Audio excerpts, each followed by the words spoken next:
tendrán su evaluación. Yo les diré con tiempo la hora y pues ya tienen los temas. Entonces, es en contexto, lo que muestra es la distribución del agua corporal en cualquier humano.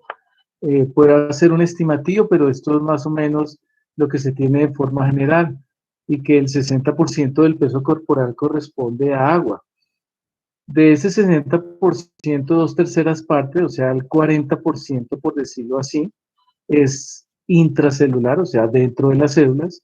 El 20%, o sea, esa tercera parte, es extracelular, que como les acabo de decir, corresponde al 20%, y de ese 20%, el 75%, o sea, el 15%, el 15 de ese 20, corresponde al líquido intersticial entre las células, y solamente el 5% de ese 20, o sea, el 25%, suena un poquito enredado, pero pues es fácil entender, corresponde al líquido intravascular, o sea, al plasma que está, perdón, en el torrente sanguíneo. Entonces, esta es una diapositiva importante de manera general, pues para que la tengan en cuenta, y para que cuando roten en medicina interna, en cirugía, muy seguramente ustedes van a tener un seminario, una presentación, bueno, no sé, donde van a manejar líquidos y electrolitos. Ustedes tienen ahí un capítulo muy completo, de pronto un poco largo, pero pues muy completo relacionado con líquidos y electrolitos, y esto hace parte pues del interés de ustedes.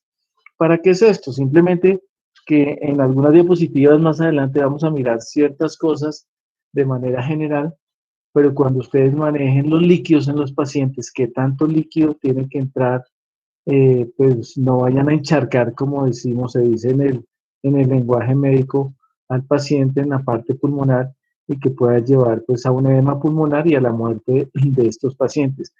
A su vez, esto está muy relacionado con la función renal glomerular, que va a salir más adelante, y obviamente estos pacientes no van a tener la diuresis como la tenemos nosotros, que no tenemos ahorita nada, y entonces hay que mirar qué tanto líquido se le mete al paciente para mirar qué tanto hace de diuresis. Hay que también tener en cuenta ahí, pues, el porcentaje, y eso se los dejo de tarea, el porcentaje de agua dentro de la materia fecal, el sudor, al hablar, en la orina, obviamente, para tener en cuenta qué tanto líquido se le mete y qué tanto líquido sale de los pacientes.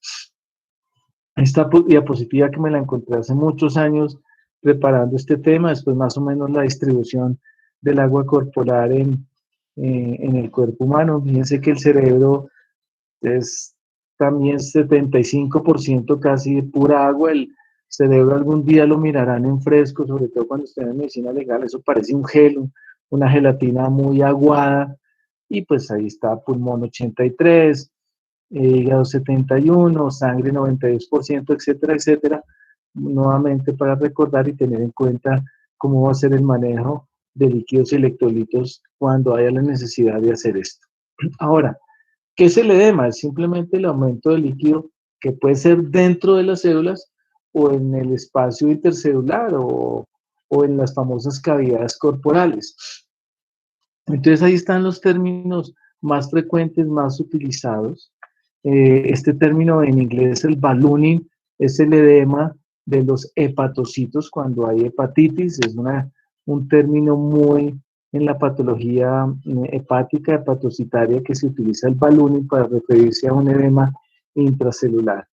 Cuando se acumula líquido, pues hidrotórax, está el hidropericardio, y sobre todo estos dos, igual que el hidroperitoneo o ascitis, los van a tener ustedes muy en cuenta en esos pacientes que tienen falla cardíaca, y que más adelante vamos a mirar un pedacito. Y cuando es generalizado, se denomina anasarca, y puede ser un edema muy grave que incluso con otras complicaciones renales y cardíacas, pues pueden llevar a la muerte de la persona. Ese líquido en la famosa anasarca se acumula en la hipodermis, que es el famoso tejido celular subcutáneo o grasa.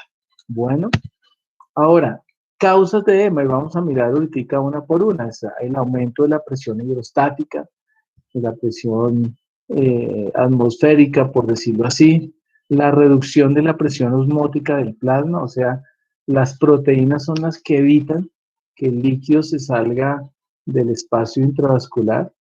Cuando hay hipoproteinemia, y que se elimina por la harina, que se llama proteinuria, o hiperproteinuria, o albuminuria, porque es la albúmina generalmente la que se mide, pues puede haber una causa de edema importante. La obstrucción de los vasos linfáticos, y va a salir una diapositiva más adelante, y un par de, de causas o de fotos para entender esto un poco. La retención de sodio. Una molécula de sodio retiene 2 moléculas de agua, por eso los pacientes hipertensos se les prohíbe que coman sal, porque obviamente retienen más líquido y los vasos sanguíneos interpreta esto, ahorita lo vamos a mirar un poquito en detalle, interpreta esto como que hay que aumentar la presión para pues evitar que haya tanto líquido, entonces hay hipertensión arterial y como les dije, como complemento de toda la respuesta inflamatoria, aguda o crónica, siempre hay un discreto grado o elevado grado de edema dependiendo de lo que esté causando la inflamación.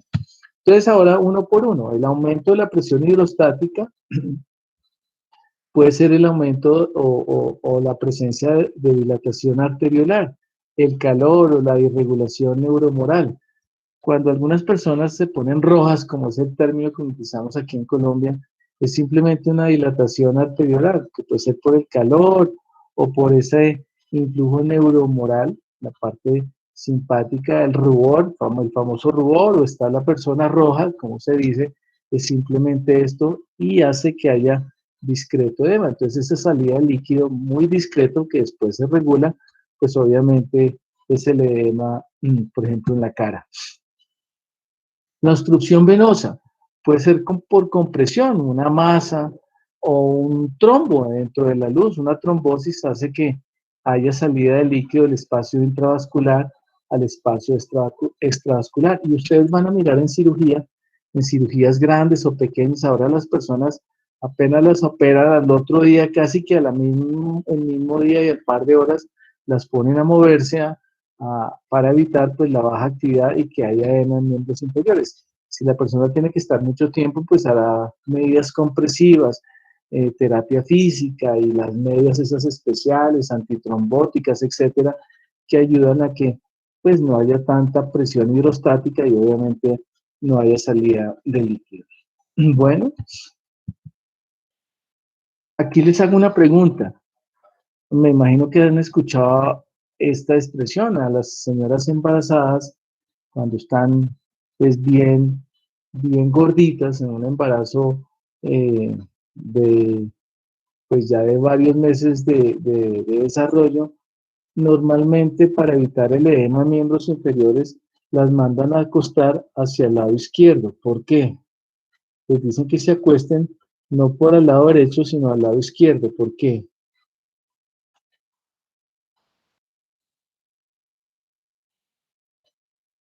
¿Alguien me dice, por favor?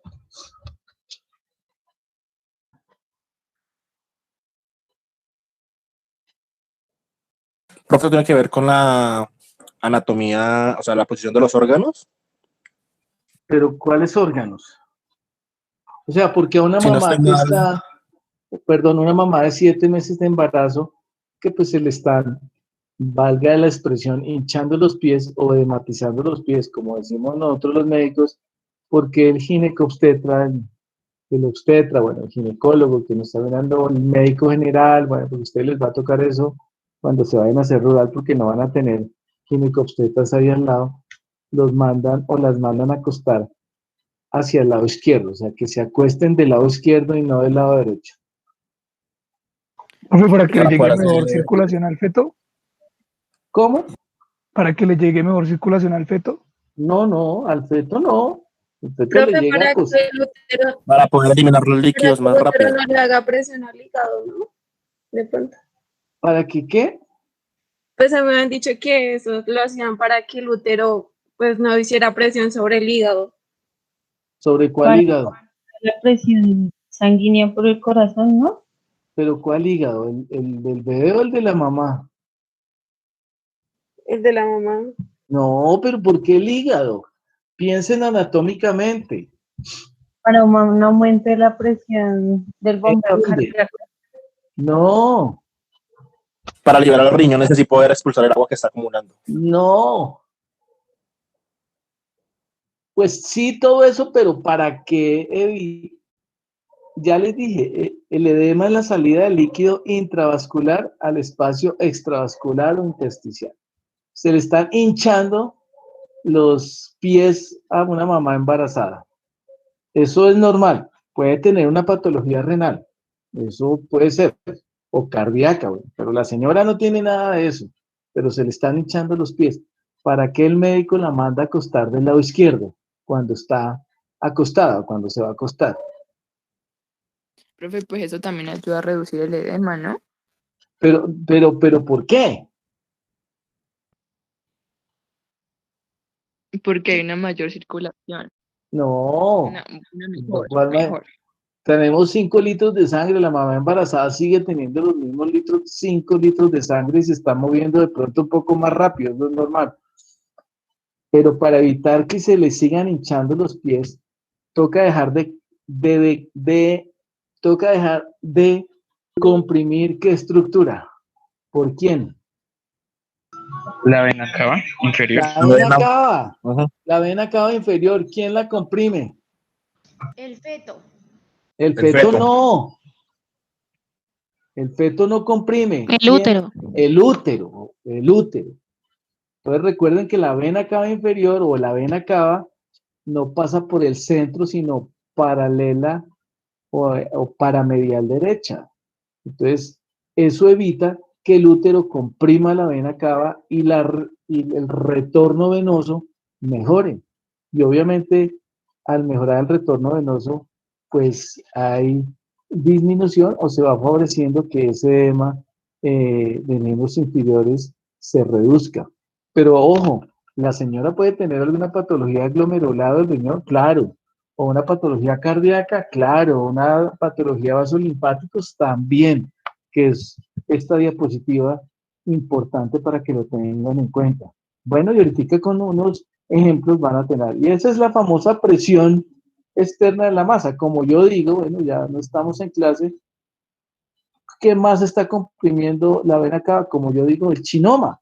Un chinoma está comprimiendo, no el feto, como dijo alguna niña, sino es el útero que está creciendo, está con hipertrofia y hiperplasia comprimiendo la vena cava inferior. No todas las mujeres les pasa eso, y entonces disminuye el retorno venoso. Claro, al disminuir el retorno venoso, pues hay el cansancio, hay taquicardia, porque pues el corazón tiene que mejorar ese flujo cardíaco que no se está compensando a toda la economía, etcétera, etcétera, y pues es mirar esa característica para poderla entender. Bueno, claro, la mandan a acostar del lado izquierdo y cuando está en decúbito dorsal, pues obviamente con los miembros elevados para que eso también disminuya, aumente el retorno venoso y disminuya ese edema, pero lo ideal es que sea del lado izquierdo. No todas las mamás obviamente les pasa eso.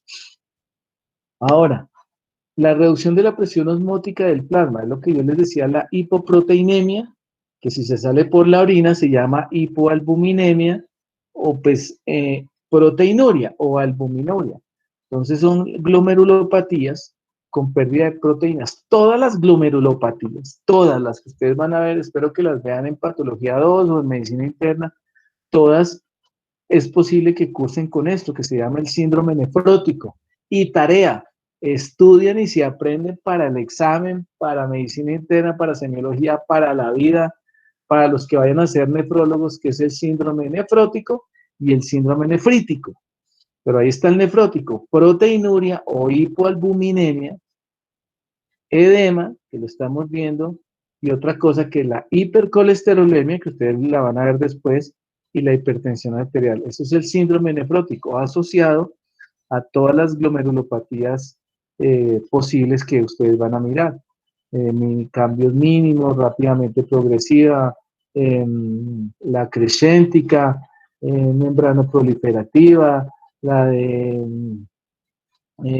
glomerulopatía membranosa, por diabetes, por hipertensión, Bueno, muchas más glomerulopatías con características que les he dicho y que muy seguramente van a cursar con síndrome nefrótico. La cirrosis hepática, que puede producir ascitis, desnutrición o una gastroenteropatía con pérdida de proteínas. Pregunto, ¿por qué la cirrosis hepática hace edema? Que puede ser ascítico. Recuerden que estamos bajo la influencia de la gravedad y entonces ese líquido, pues obviamente por gravedad, va hacia los sitios más declives, en este caso, pues los miembros inferiores. Pregunto, ¿por qué la cirrosis? Por la presión de la vena porta. No, el hígado está cirrótico, ya tiene cirrosis, ya se los mostré en varias diapositivas. Pero ¿por qué produce un paciente cirrótico? Produce edema. Por la falla en la producción de proteínas plasmáticas. Exactamente. El hígado ya no sirve. Se convierten sus hepatocitos en fibrocitos. Y los fibrocitos es tejido fibroso. Los fibrocitos no producen proteínas plasmáticas, ni albúmina ni globulina, entonces produce asocitos. La nutrición lo mismo. ¿Recuerdan la niña esa de la anorexia nervosa? Pues obviamente está tan atrofiada la mucosa intestinal, gástrica, todo, que obviamente ya no va a absorber ningún tipo de proteínas. Por eso el organismo echa mano de qué proteína, la proteína del músculo, y pues hasta que la gasta, y obviamente no tiene nada de eso. Y la gastroenteropatía con pérdida de proteínas es exactamente lo mismo, una alteración en la mucosa intestinal que hace que las proteínas obviamente no se absorban y pueda haber edema. Y eso hay que investigarlo muy juiciosamente, pero pues de esto lo que está en la parte inicial de la diapositiva es lo que muy seguramente se va a ver con mayor frecuencia. La obstrucción linfática puede ser por la misma inflamación aguda crónica, tumores, que vamos a mirar un par de cosas hoy, cuando veamos las clases de neoplasias vamos a mirar. La posquirúrgica, también hoy la vamos a mirar y más adelante vamos a volver a recordar eso. Y la posirradiación después de una lesión tumoral maligna. Hay tumores malignos que son más sensibles a la quimioterapia y hay más sensibles a la radioterapia, dependiendo del paciente, la edad, el tipo de tumor, localización, tamaño, muchas cosas que vamos a mirar después, pues se les da quimioterapia o radioterapia y eso puede llevar a dañar los vasos linfáticos y producir edema, y ahorita pues lo vamos a mirar. Y la retención de sodio, o sea, la ingesta excesiva de sodio puede llevar, pues con la hipertensión arterial y con la glomerulopatía, a una insuficiencia renal. Entonces, el sodio se reabsorbe por el túbulo contorneado distal y pues se retiene más sodio, se retiene más agua.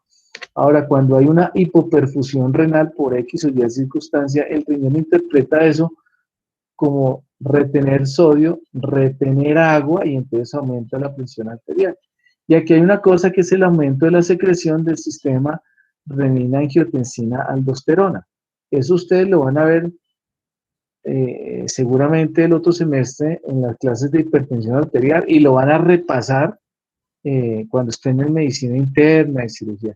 Y espero que no sea como los estudiantes que ahorita están en sexto semestre, que ya vieron todo esto, tienen todas las clases del semestre pasado y le están diciendo al doctor Herrera que esto nunca lo han visto. Pues que eso, pero pues como uno se sabe todo, le comentan todo, entonces pues me parece lo más, no importa la palabra, pero falta de responsabilidad, de profesionalismo, de ética, de compromiso, de seriedad, de conciencia, que le digan al doctor Herrera el otro semestre que eso no lo han visto, cuando obviamente eso ya lo vimos en esta misma clase y todo el mundo tiene pues la presentación como tal. Entonces el renina-angiotensina-aldosterona, que ahorita les voy a adelantar un poquito, es ese ciclo, ese ciclo que regula la presión arterial normalmente en cada uno de nosotros y que se altera un poco cuando hay hipertensión arterial. Y ahí está, mira, el dibujo. El hígado produce angiotensinógeno. El angiotensinógeno en en el plasma se convierte en angiotensina 1. Y esto es por acción de la renina. La renina es producida, por eso es renina, angiotensina, aldosterona. Ahorita vamos a mirar lo otro. Entonces la renina producida en el riñón hace que el angiotensinógeno se convierta en angiotensina 1. La angiotensina 1 es un muy potente vasoconstrictor y todos hacemos este ciclo o este mecanismo a diario normalmente. Sin embargo, por acción de esta enzima, esto está en inglés, ya vieron que se llama la enzima convertidora de angiotensina, pasa la angiotensina 1 a angiotensina 2. La angiotensina 2, ahí está, perdón, es 10.000 veces más potente vasoconstrictor que la angiotensina 1. Entonces, cuando uno necesita contraer los vasos sanguíneos, pues se produce angiotensina 2 por acción de esta enzima convertidora de angiotensina. Ustedes han escuchado hablar del enalapril, el captopril, todos los enalapriles, y estoy seguro que alguien de su familia o alguien conocido toma esta vaina para la presión arterial. ¿Qué hace el captopril, que fue la primera sustancia que salió? Que el nombre captopril es el nombre de marca, el nombre genérico, perdón, pero el nombre de marca del laboratorio que lo mandó al mercado le puso el nombre Capotén. Y ahora pues hay todas esas modificaciones de radicales y el enalapril y todos esos priles, como digo yo, bloquean la enzima convertidora de angiotensina para que no haya tanta vasoconstricción o no haya aumento importante y no sé cómo hay menor vasoconstricción para estos pacientes, entonces para que lo tengan muy en cuenta porque eso lo van a ver en farmacología. Ahora la angiotensina 2 actúa sobre la glándula suprarrenal y la glándula suprarrenal produce aldosterona y eso hace parte de la corteza de la glándula suprarrenal que también tiene efecto vasoconstrictor. Y hay algunos otros medicamentos que inhiben la acción de la aldosterona. Ya ahorita más adelante les muestro la acción de la aldosterona sobre la musculatura lisa. Y otros medicamentos para disminuir la presión arterial son los diuréticos. Recuerden que como se está reteniendo agua, entonces el sistema renina-angiotensina aldosterona interpreta como que hay que retener sodio, y al retener sodio retiene más agua, y obviamente aumenta la presión arterial. ¿Qué otros medicamentos hay? Pues los diuréticos. Y ahí está la furosemida, el Lasix, que fue el primero, y hay otro pocotón, la hidroclorotiazida y otros que yo ya no utilizo y que se utilizan como diuréticos. Están los inhibidores de enzima convertidora de angiotensina y están los inhibidores de aldosterona, que son medicamentos que hacen parte del armamento terapéutico para la hipertensión arterial. Ahora, ¿cuáles son las otras causas de edema? La inflamación aguda, la inflamación crónica y la formación de nuevos vasos sanguíneos, la angiogénesis, que puede ser secundaria a muchas cosas como parte de esa respuesta de la patología celular a la inflamación, bien sea, vuelvo y les digo, bien sea aguda o bien sea crónica como tal.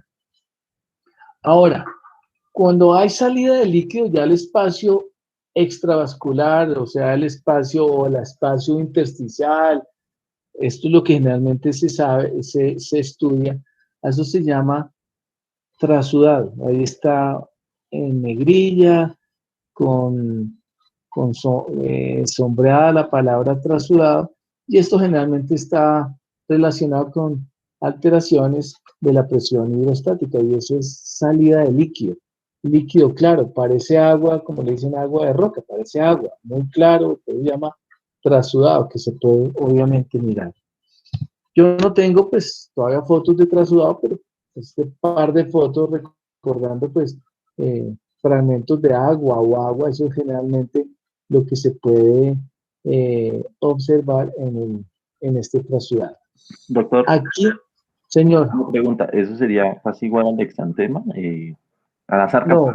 ¿Anasarca? Sí, sí, claro, sí. Lo que pasa es que cuando es generalizado se llama anasarca. Cuando es muy poquito se llama trasudado, pero el hidrotórax, hidropericardio, hidroperitoneo, todo eso es un trasudado.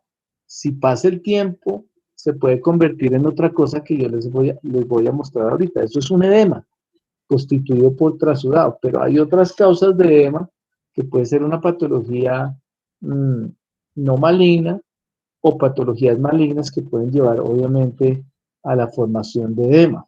Y ahorita con unos ejemplos pues lo van a entender un poquito mejor, pero sí, eso es lo que usted me acaba de decir, eso es un trasudado, o sea, un edema. ¿Listo? Edema en esa localización. Ahora, recuerdan la inflamación aguda, el aumento de la permeabilidad vascular, la respuesta inflamatoria y todas estas aminas vasoactivas y factores quimiotácticos. Entonces, ese líquido se va enturbiando, se va volviendo más oscuro. Entonces, a eso se le llama exudado. Entonces, generalmente uno le dice que es un exudado de origen inflamatorio. Muchas veces lo que uno ve, casi siempre, es de origen bacteriano. Es muy raro viral, pero se puede mirar, y lo mismo micótico y parasitario, pero casi siempre los exudados son de origen bacteriano. Y miren, aquí está la histamina, el factor activador de plaquetas, leucotrienos, el factor activo C3 y C5, el complemento, como cosas grandes que hacen pues que vaya más exudado. Por eso les digo que es un complemento a todo esto de patología celular, de inflamación aguda, crónica y respuesta reparativa. Entonces aquí hay dos ejemplos de exudado. Este que está a la izquierda, ¿qué creen que es? Cervix. Este es un cuello uterino.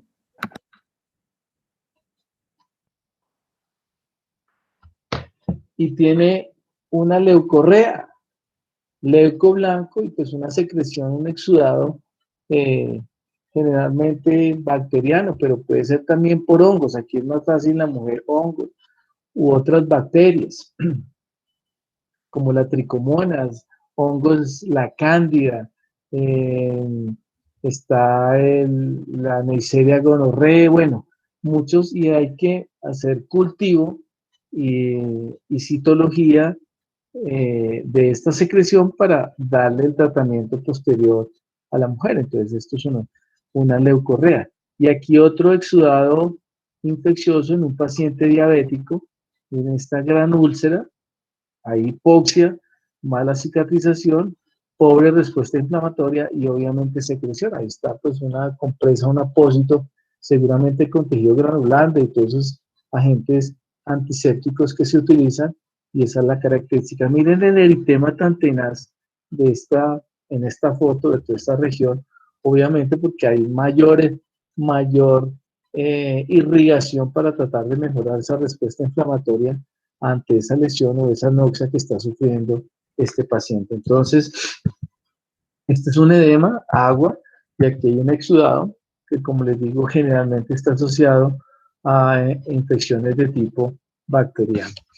Este cuadrito es general, ustedes lo van a ver en muchas otras patologías en más detalle, otras cosas, pero esto es lo grande para diferenciar trasudado de exudado. El aspecto es claro, aquí el aspecto es turbio, la densidad es pues menos de 1015 y mayor de 1015 o 1020 en el exudado. Hay una ventana, pero pues dependiendo del contexto clínico pues se confirma o no.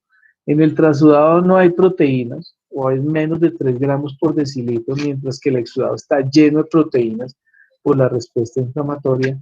Y aquí en el trasudado pues no hay células, es pura agua, mientras que el exudado, como yo les dije, era de aspecto bacteriano, pues generalmente lo que se ven son numerosos polimorfonucleares neutrófilos que hacen parte de esa respuesta bacteriana que se tiene en cuenta. Entonces, es un cuadro muy básico. Hay muchísimas otras cosas que se tienen en cuenta dependiendo si la patología es otra infecciosa, si es inmunológica, si es tumoral benigna, si es tumoral maligna, si es metástasis, si es una falla cardíaca, muchas otras, una neumonía, etcétera, etcétera. Entonces hay que tener en cuenta el líquido que se está acumulando, por ejemplo, en la cavidad torácica, estudiarlo, hacerle el estudio citológico y mirar pues las características de ese líquido como tal. ¿Preguntas hasta ahí?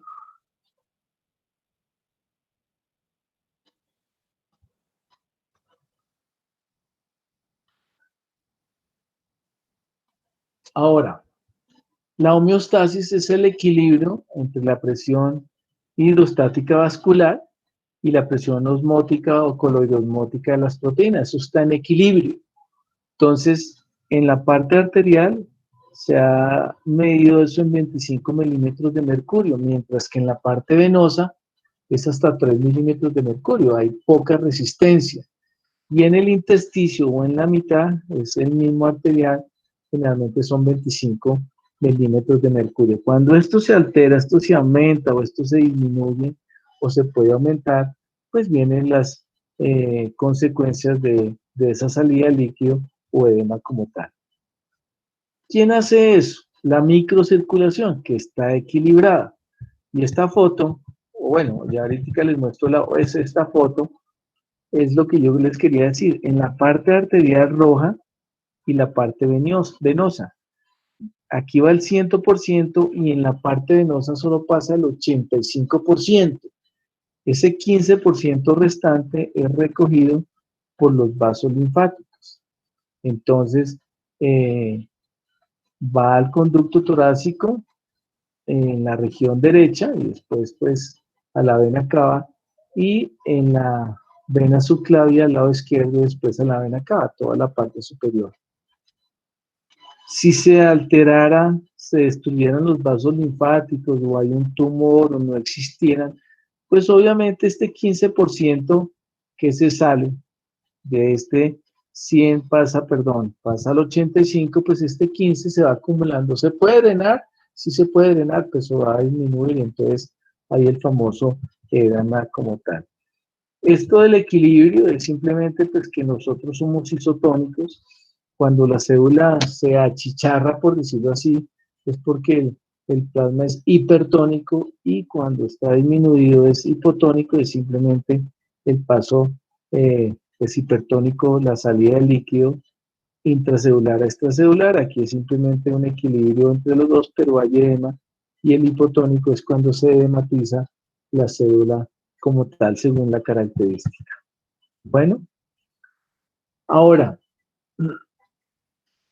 hay aumentos locales que hacen que la presión hidrostática pues se vea, pues se aumente entre comillas y el drenaje venoso sea pues totalmente alterado. Ahí está la trombosis venosa profunda, pues que puede conducir al edema y a un daño, edema o a la pérdida de la pierna dependiendo de la localización o el miembro inferior localizado. Recuerden que nosotros tenemos dos venas por arteria, entonces si una vena está funcionando mal, pues está la otra, la adyacente o la pareja que hace pues que el drenaje se demore un poco, pero sirva. Pero si eso está muy comprometido, pues se puede incluso perder la extremidad.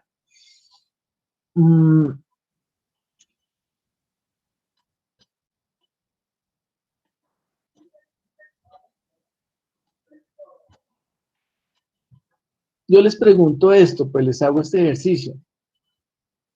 El corazón izquierdo, pues el ventrículo izquierdo, en cada sístole bombea 50 mililitros de sangre para que va completamente a la economía, a todo el organismo.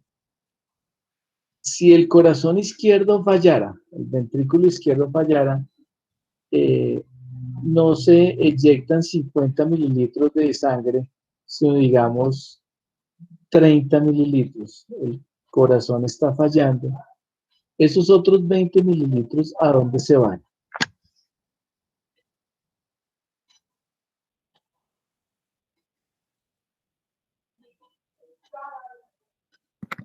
¿Quedarían ahí en el ventrículo, doctor? No, pero ¿por qué se tienen que quedar ahí? Si la sangre se está moviendo constantemente. ¿Esto ¿Se quedaría en devuelve los por la pulmones? boca? ¿Cómo, perdón? Se va a ir hacia ¿Devolvería los por la vena cava? alveolos. Despacio. No esa sangre no se acumula, se va devolviendo. Eso se llama flujo retrógrado. ¿Del corazón a dónde va primero? Bueno, del ventrículo izquierdo a la aurícula izquierda. Después, ¿a dónde se van? Entre comillas, se acumulan ¿en dónde? A nivel pulmonar. Pero antes del pulmón, ¿en dónde? En el callado del la vena pulmonar. ¿En las qué? En las venas. En las venas pulmonares. ¿Y después en dónde? Al pulmón. Acaban de decir, en los pulmones. Entonces el pulmón se va llenando de líquido, se va encharcando. Los alvéolos se van llenando de sangre. ¿Qué hace la persona? Pues tener dificultad respiratoria. Si la sangre se sigue devolviendo, ¿a dónde va? Pasaría a la arteria Antes del pulmonar. ventrículo derecho, a la arteria pulmonar. Puede haber hipertensión pulmonar. Sí. ¿Hay hipertensión pulmonar? Sí, porque hay un aumento de la presión. Claro, hay aumento de la presión pulmonar. De la arteria pulmonar, ahora sí pasa ¿a qué parte del corazón? ¿A cuál ventrículo? Al ventrículo derecho. Al ventrículo derecho. Después, A la aurícula. a la aurícula derecha. ¿Y después a dónde? ¿O las cavas? A las cavas. ¿Y qué órgano cerquita a las cavas se puede agrandar por llenarse de líquido por un paciente con una falla cardíaca, como lo que estamos viendo? ¿Qué órgano después de las cavas? ¿Hígado? El hígado. Hepatoesplenomegalia. Yo una vez lo dije, y el vaso, esplenomegalia. Y después eso se sigue acumulando ahí de manera retrógrada en toda la cavidad abdominal, en la región genital, etcétera, hasta los miembros inferiores. Por una falla cardíaca, por una falla cardíaca izquierda, que ese flujo, como les digo, es un flujo retrógrado. Señor. O sea que la hepatoesplenomegalia siempre, o en su gran mayoría, siempre va a ser por problema de falla cardíaca. Exactamente, exactamente. O sea, piensen primero en una falla cardíaca. Puede haber otra cosa, una hepatitis, un cáncer, metástasis, pero muy seguramente ustedes, la mayoría de las megalias del hígado y del vaso está relacionada con una falla cardíaca. Bueno, ahí está. Ahí está la patogénesis de la falla cardíaca. Entonces está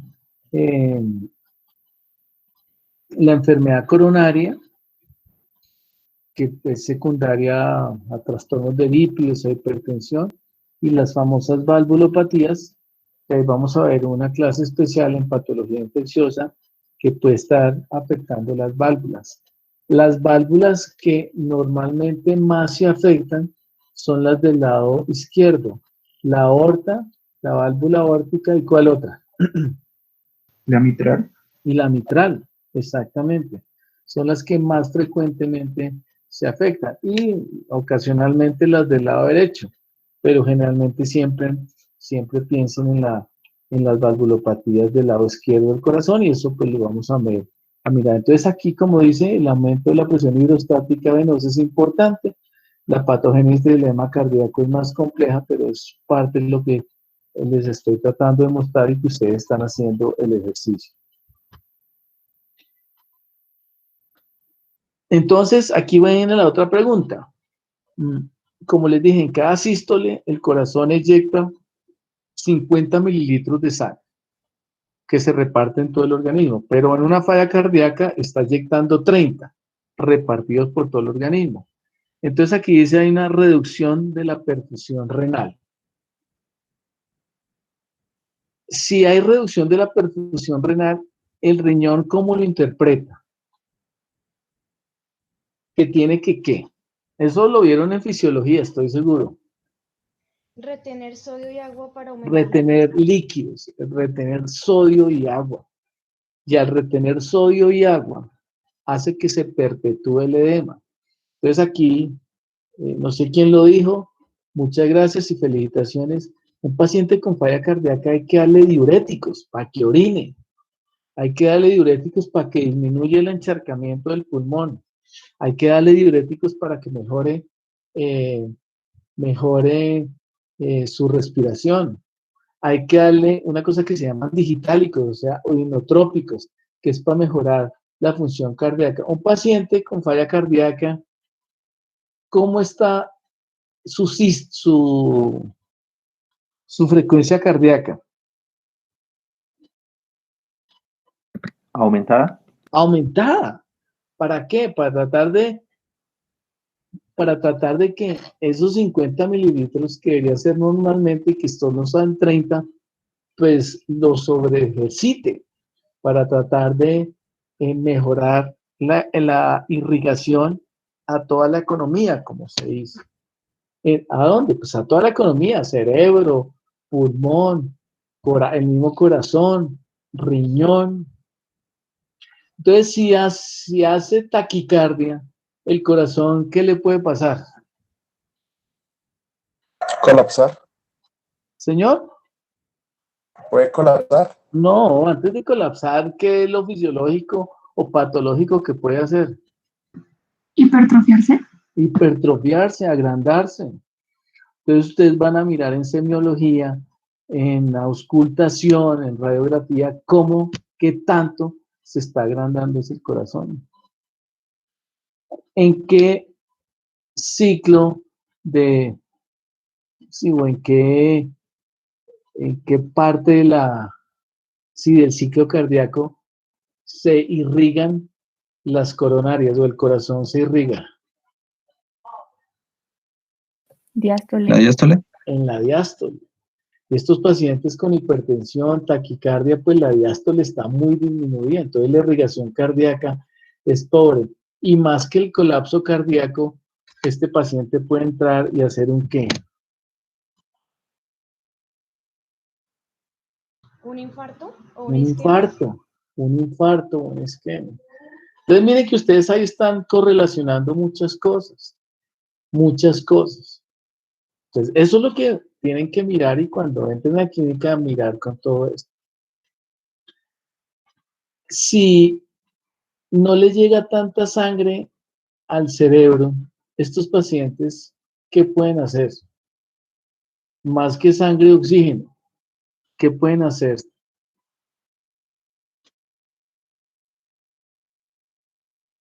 Un infarto cerebral, ¿no? Puede hacer un infarto, pero antes de un infarto, como no está llegando tanta sangre ni tanto oxígeno, estos pacientes antes de infartarse, ¿qué pueden hacer neurológicamente? ¿Delirio? Pueden tener episodios de delirio o confusión o como dice la gente, llamen a un psiquiatra porque este tipo o esta vieja se está enloqueciendo. No, más bien, en vez de llamar a un psiquiatra, ¿qué hay que ponerle a estos pacientes? Diuréticos. No, para que mejoren la oxigenación. Aumentar el flujo de oxígeno. Oxígeno. Entonces a esos pacientes hay que ponerles oxígeno.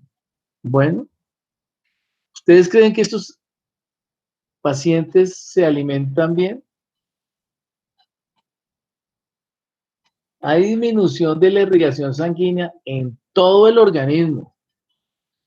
¿Pueden absorber alimentos adecuadamente?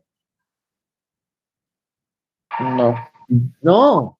Entonces tienen que, con nutrición, en nutrición enteral, parenteral, tratar de mejorar. Todo esto es la correlación que tienen entre estos pacientes. Bueno, entonces hace parte de esto. Entonces ahí está, la hipoperfusión activa el sistema renina-angiotensina-aldosterona, induce la retención de sodio de agua y pues puede haber el famoso aldosteronismo secundario que lleva pues a mayor edema y a mayor hipertensión arterial. Sin embargo, pues el corazón es muy inteligente y por la ley de Frank-Starling, pues el corazón se se compensa, se regula tanto en volumen como en presión para tratar de mejorar la actividad cardíaca, pero llegará un momento en que eso se sobrepasa y obviamente viene el daño cardíaco posteriormente. Bueno,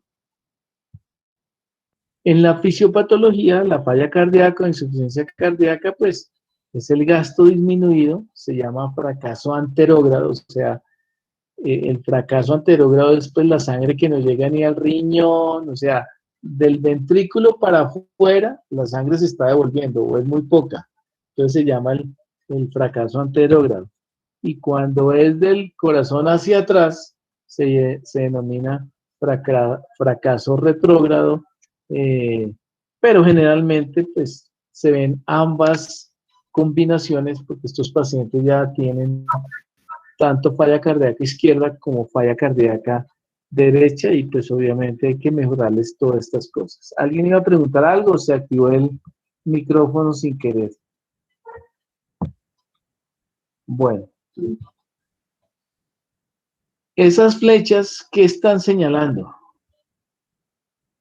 O pregunto primero, ¿qué órgano es ese? Pulmón, profe. Pulmón. ¿Y las flechas qué están señalando? Como alvéolos colapsados, no sé.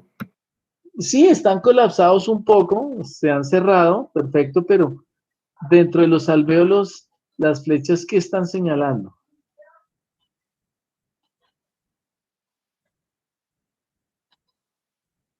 ¿Qué células? Parecieran como si fueran polimorfos nucleares. No. Neutrófilos. Macrófagos. Macrófagos fagocitando ¿qué? Eritrocitos. Eritrocitos. Esos se llaman hemosiderófagos.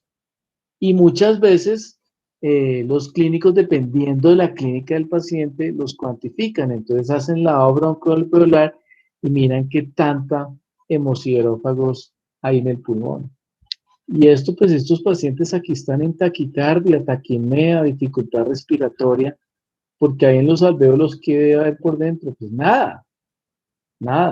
Uno que otro macrófago alveolar o histocito alveolar, pero miren que está lleno de macrófagos. Y alguien dijo que parecían polimorfo nuclear neutrófilo, es simplemente la imagen por la fagocitada de los eritrocitos. Entonces esos son hemosiderófagos, para que lo tengan en cuenta.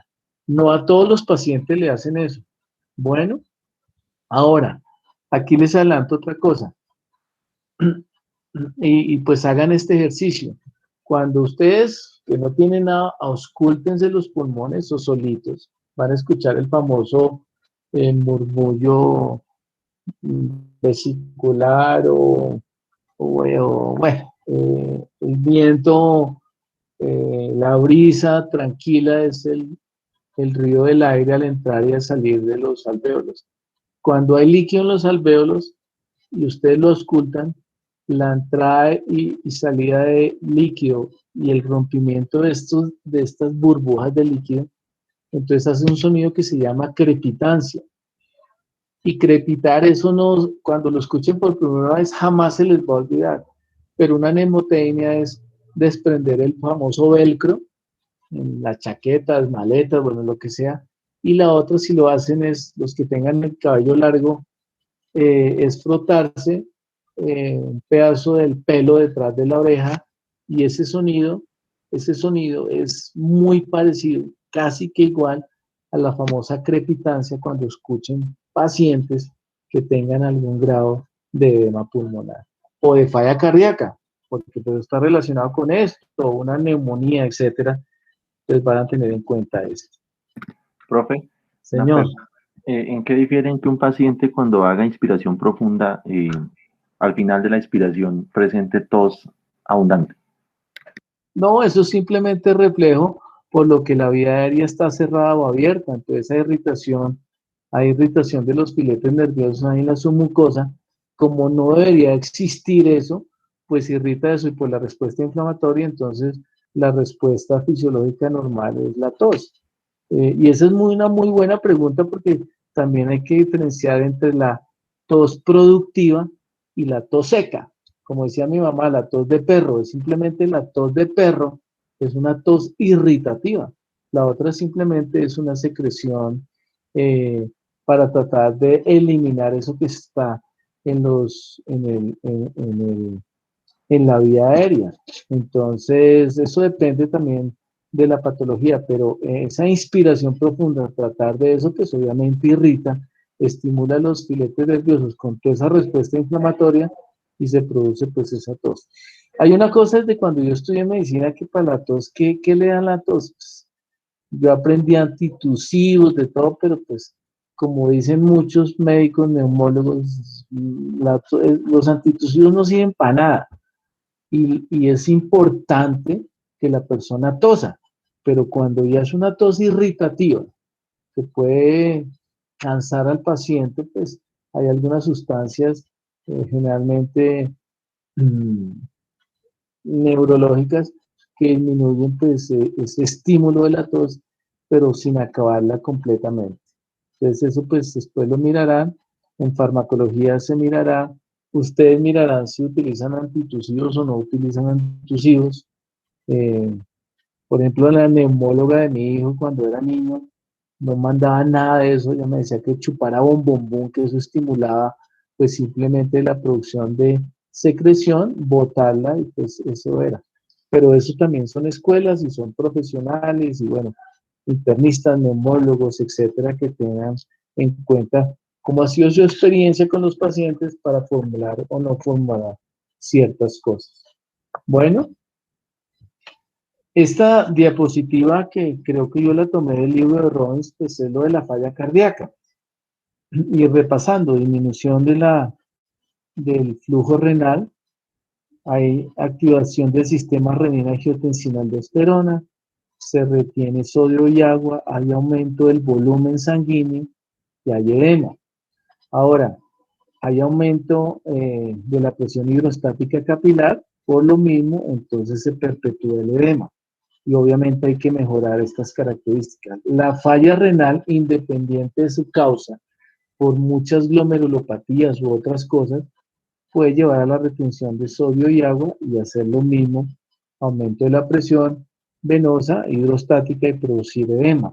Y aquí lo repasamos, la malnutrición, la disminución hepática de la síntesis de proteínas, la fibrosis o cirrosis, o el síndrome nefrótico, pues hace que haya disminución en la síntesis plasmática, se pierden proteínas, albuminuria o proteinuria o albuminemia, hay disminución de la presión oncótica del plasma y hay edema. Entonces eso es un círculo muchas veces vicioso que hay que tener en cuenta para mejorar el edema y que obviamente no se perpetúe como tal. Ahora, aquí es lo mismo, la reducción de la presión coloidosmótica, pérdida excesiva o reducción de la síntesis de albúmina, el síndrome nefrótico, y aquí pues la reducción en la síntesis de albúmina en algunos contextos, en el hígado, por ejemplo, pues la cirrosis y la malnutrición proteica como parte del complemento, aunque esta diapositiva pues ya salió de otra manera y en esta misma diapositiva pues se tiene pues la confirmación de esto. Un esquema pues del riñón, aquí está pues un pedazo del glomérulo renal y aquí pues una foto histológica normal, están glomérulos renales, los túbulos, contorneado proximal, contorneado distal, los vasos sanguíneos y el intersticio, que es lo que generalmente uno ve cuando ve una biopsia de hígado. Aquí este es un dibujo de esto. Pues, voy a mostrar, yo no sé si eso lo vieron en histología, espero que sí, pero pues a mí me gusta mostrarlo siempre y recordarlo. Aquí el epitelio que es la cápsula de Baumann, es el epitelio parietal o la cápsula de Baumann, es un epitelio simple plano que corresponde a este epitelio. Miren, aquí están los núcleos, algunos se ven más grandes, ahí yo no veo la célula de morfología escamosa para nada, por eso yo no utilizo ese término, es un epitelio simple plano, ni siquiera veo el citoplasma de esa célula, sino unos núcleos espichados ahí. Esa es la famosa cápsula de Baumann o epitelio simple plano que hace parte del glomérulo renal. Me voy a los vasos sanguíneos. Aquí esta célula anaranjada es el epitelio simple plano de una célula endotelial, que son todas las células de los glomérulos renales. Entonces yo me voy a cualquier luz, miren, aquí este núcleo, que ahí no se ve plano, pero se ve medio cuadrado, está dentro de la luz. Esta es la célula anaranjada, un epitelio simple plano o endotelio. ¿De qué? De un capilar renal glomerular. Ahí yo no lo veo escamoso. Ahí no veo ninguna célula escamosa.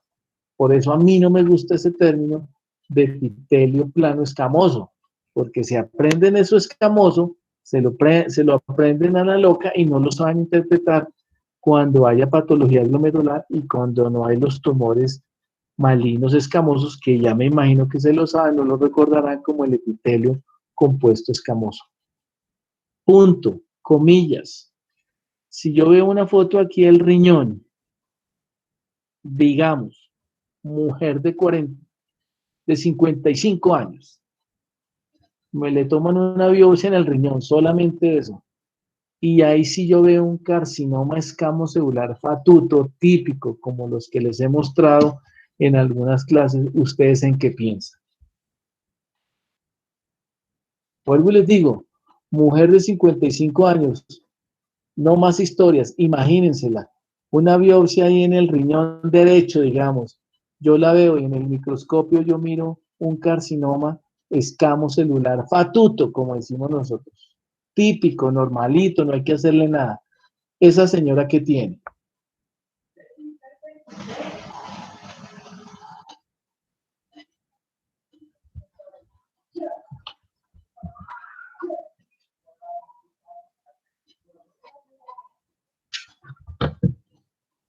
No me diga que los odié, porque eso es fácil.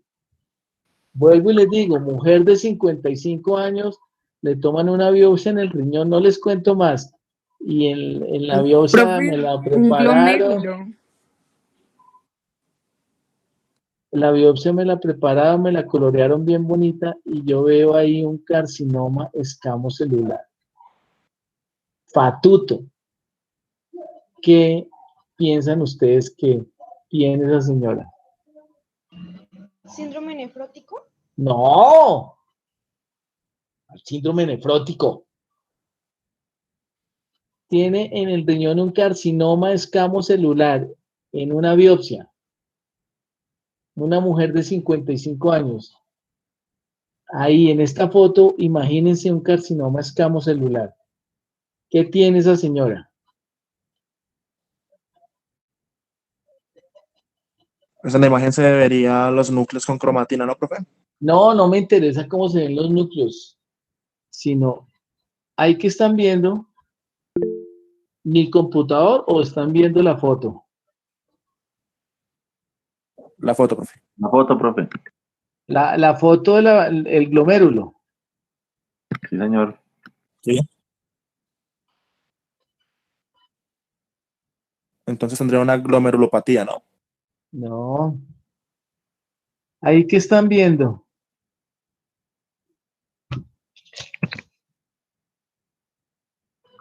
La foto del glomérulo. La foto del glomérulo. Y ahí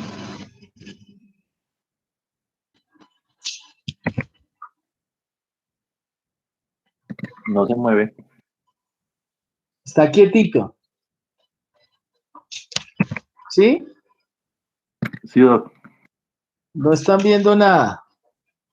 Ya, ya. Ella se movió muy rápido. Pero ya se desapareció.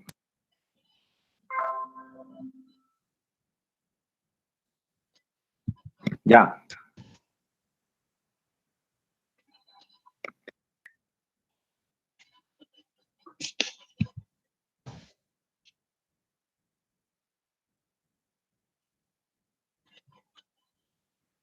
Están viendo el glomérulo. Sí, señor. Ahora quedó Listo. negro. Se le fue.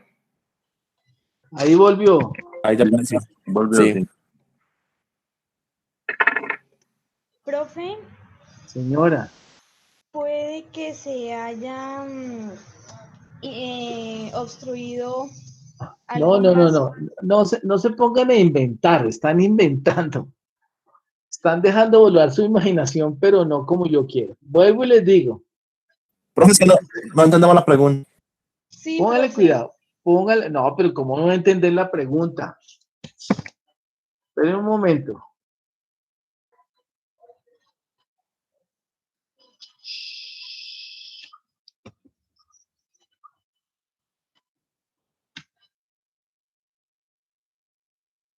¿Qué están viendo? La La primera presentación diapositiva, primera. profe. ¿Cómo? La primera diapositiva, profe. Y ahora ¿Solamente? sí vemos. No. Ah, Ay, ya estamos viendo el glomérulo. Pasó. ¿Qué están viendo ahora?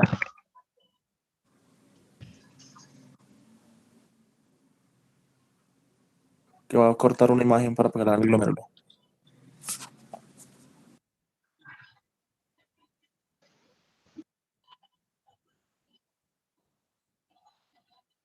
Metaplazo. Listo. ¿Están viendo el glomérulo? Sí, Sí, señor. Listo. Perfecto. Esta es una señora de 55 años. Listo. Te estoy mostrando, ya les mostré la cápsula de Baumann y aquí los capilares glomerulares y estas células endoteliales que son epitelio simple plano. A mí no me gusta el término epitelio plano escamoso. Listo, epitelio simple plano. Y así quiero que se lo aprendan. Y por X o Y circunstancias le tomaron una biopsia del riñón. Ese riñón. Mis citohistotecnólogos hicieron el corte, la coloración, el montaje y me pasaron la lámina. Yo pongo la lámina en el microscopio y veo esto. El glomérulo y eso que están viendo ahí. Eso es un carcinoma escamocelular. La foto que ya se las había mostrado.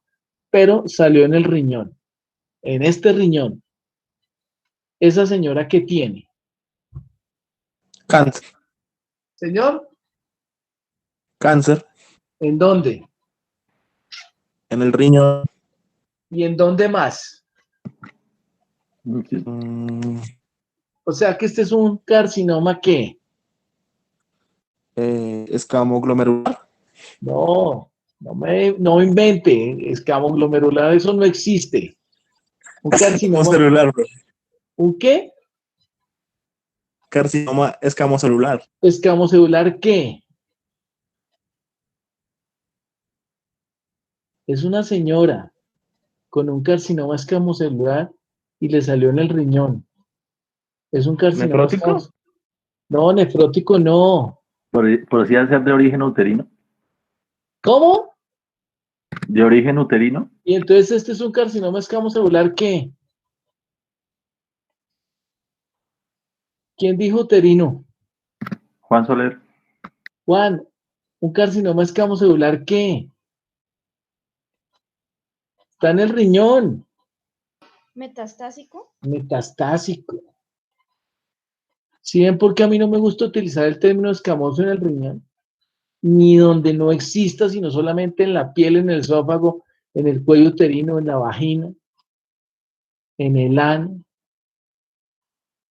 El carcinoma escamocelular no existe en el riñón.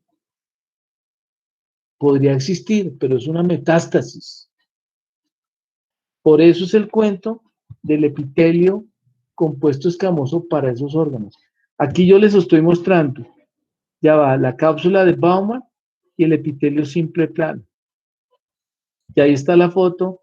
Miren, este núcleo es de la célula anaranjada, epitelio simple plano de un capilar glomerular. Si hubiera un tumor de ese capilar, ¿cómo se llamaría? Ya me lo dijeron. ¿Un qué? Escamoso.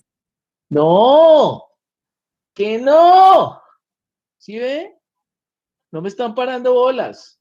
Si hay un tumor Profe, pero usted dice que sí. No, espere. Glomerular. No, esto es una metástasis. Esta es una célula endotelial en un capilar glomerular. Esta célula. O esta célula. O esta célula. O esta célula.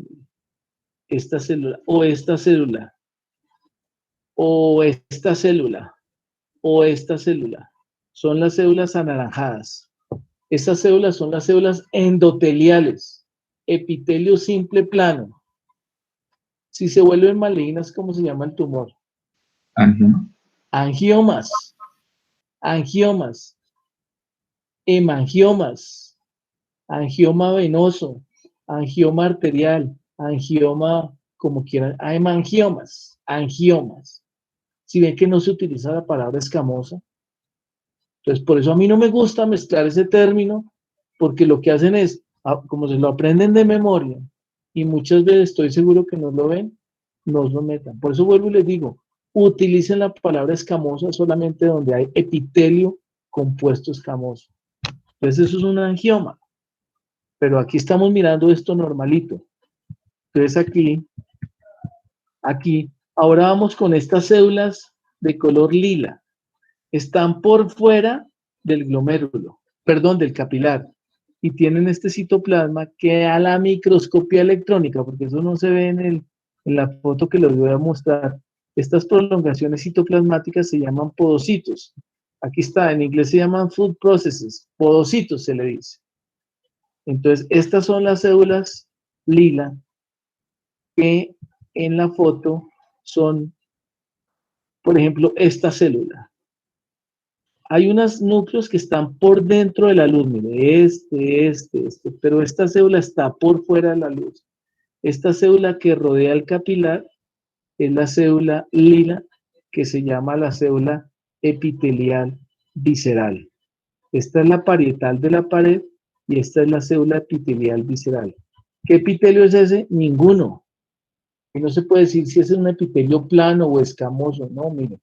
Es una célula alargada que tiene el citoplasma con esas prolongaciones que se llaman podocitos. Miren, aquí en la representación lo dibujaron rodeando todos estos 4 o 5 capilares.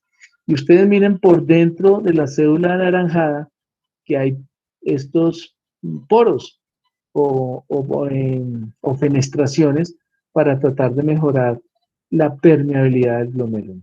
Bueno, entonces estas son las células epitelial parietal, la cápsula de Baumann, las células endoteliales, epitelio simple plano, y las células epiteliales viscerales, que es la que rodean al capilar, que sus prolongaciones citoplasmáticas, que aquí no se ve, porque eso solo con microscopía electrónica, son los famosos podocitos. Y las últimas células son estas células de color verde, que se llaman las células mesangiales, que producen mesangio. ¿Qué es mesangio? Tejido fibroso.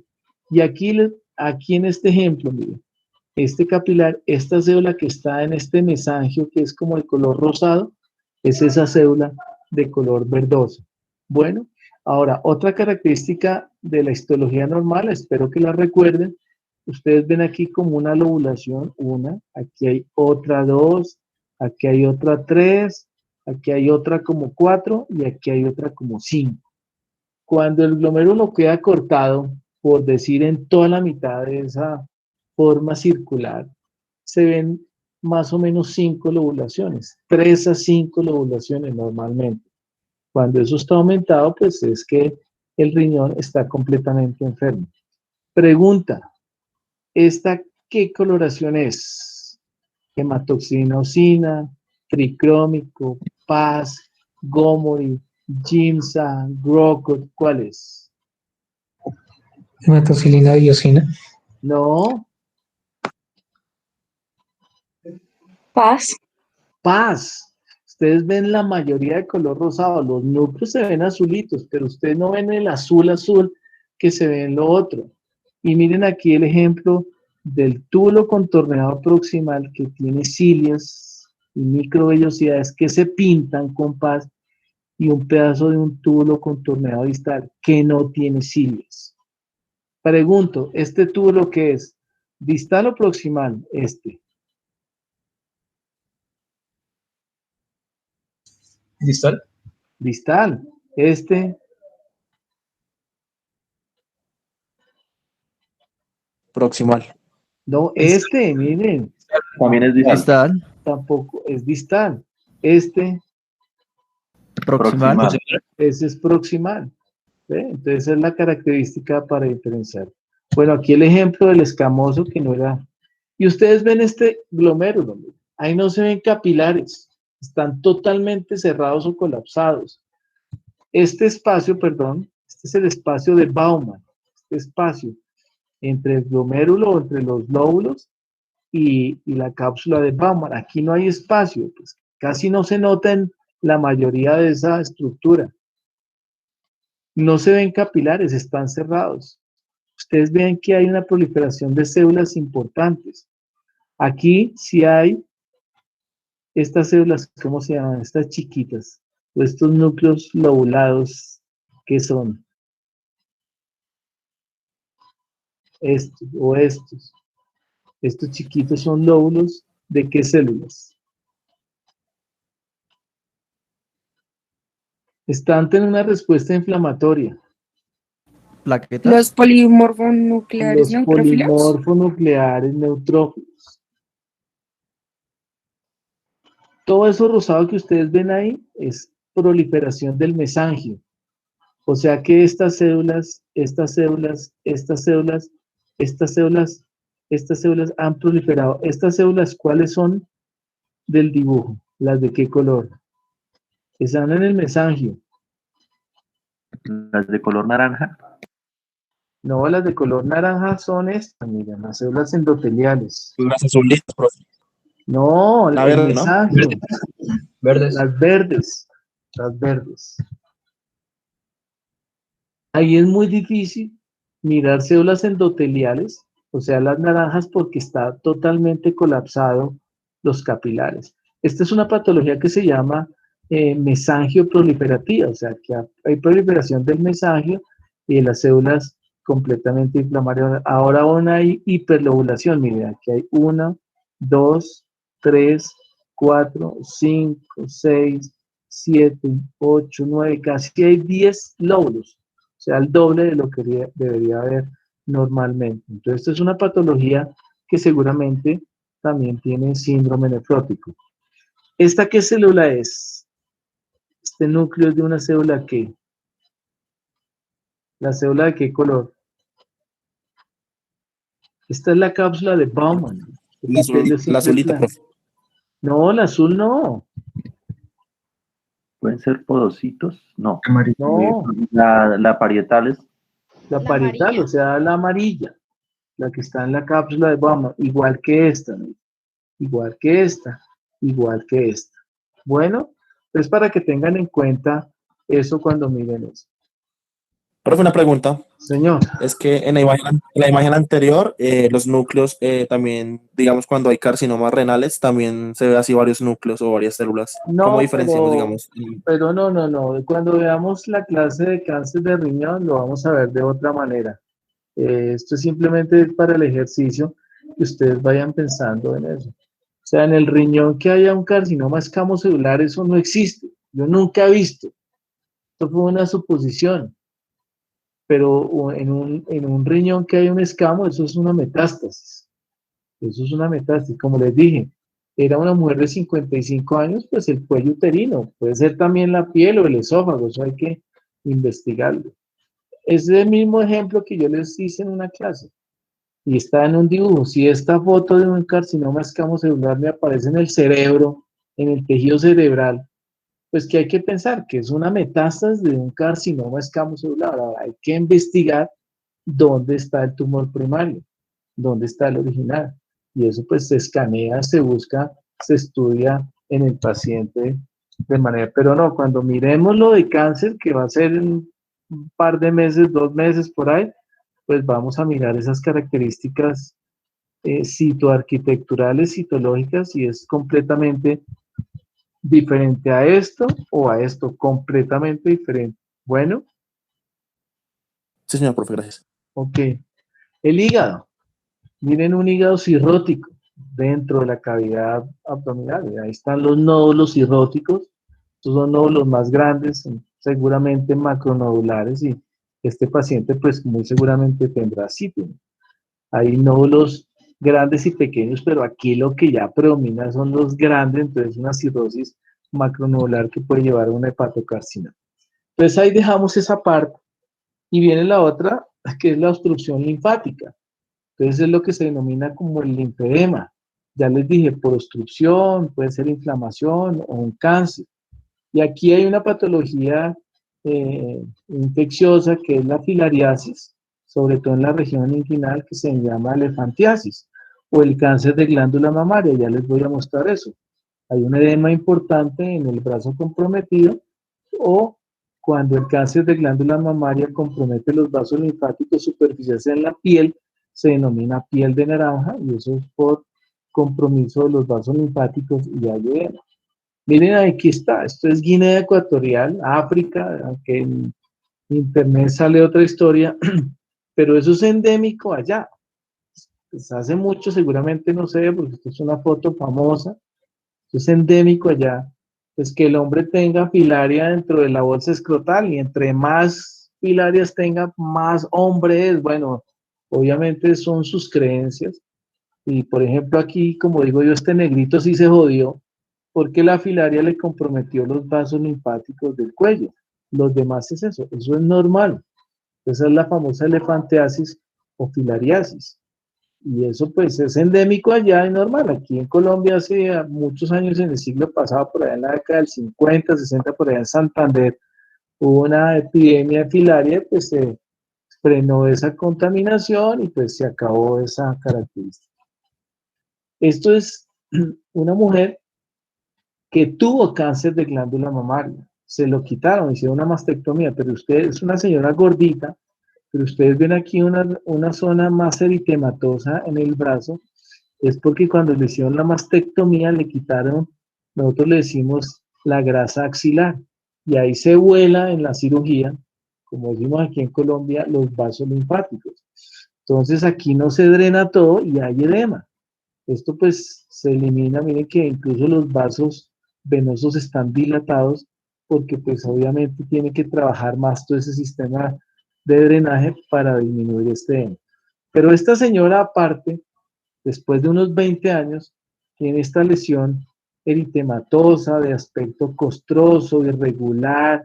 Esta señora le hicieron irradiación, que hace parte del tratamiento en algunas mujeres del carcinoma ductal de glándula mamaria.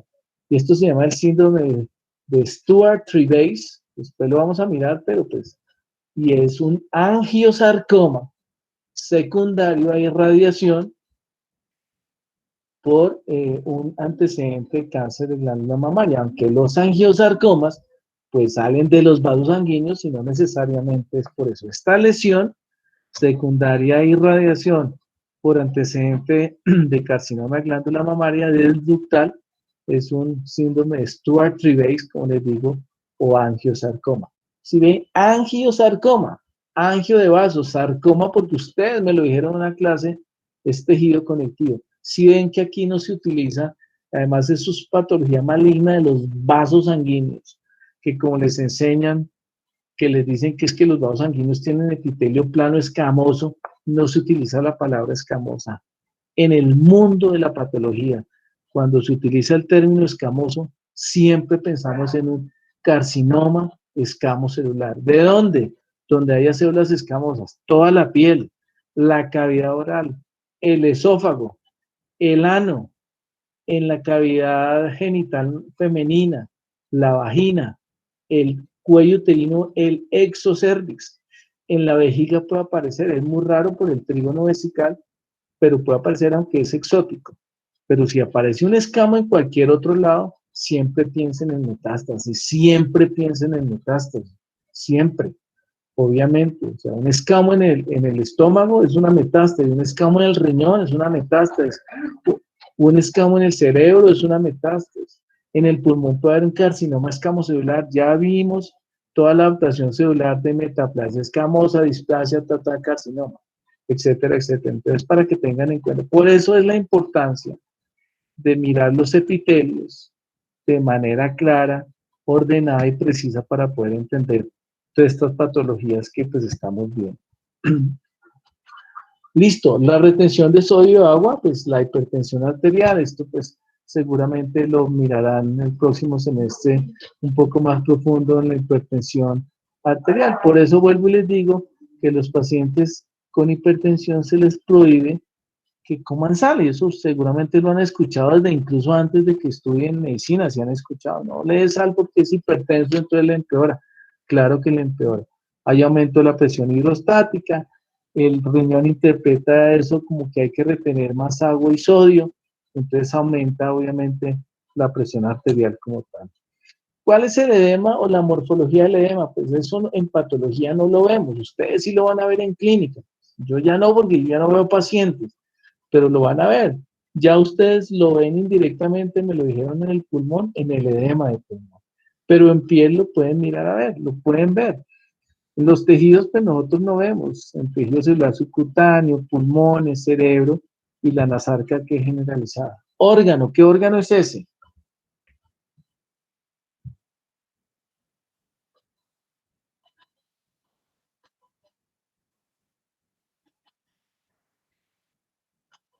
Ahí se ve bien.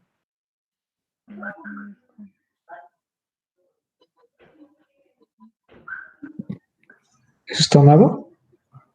No. Hígado. Colon, profe. Colon. Miren, aquí está la muscularis de la mucosa y aquí está la parte basal de las glándulas de colon. ¿Y estas células cómo se llaman? Todas son igualitas. Las famosas células que... Caliciformes. Y aquí es simplemente vasos linfáticos superdilatados, porque nosotros no vemos eso. Aquí hay células inflamatorias, polimorfos, linfocitos, bueno, pero aquí es simplemente para mirar que están los vasos linfáticos dilatados. ¿Por qué no se ve agua? Porque eso se pierde en la preparación del tejido, pero obviamente eso queda totalmente dilatado. Y es este niño.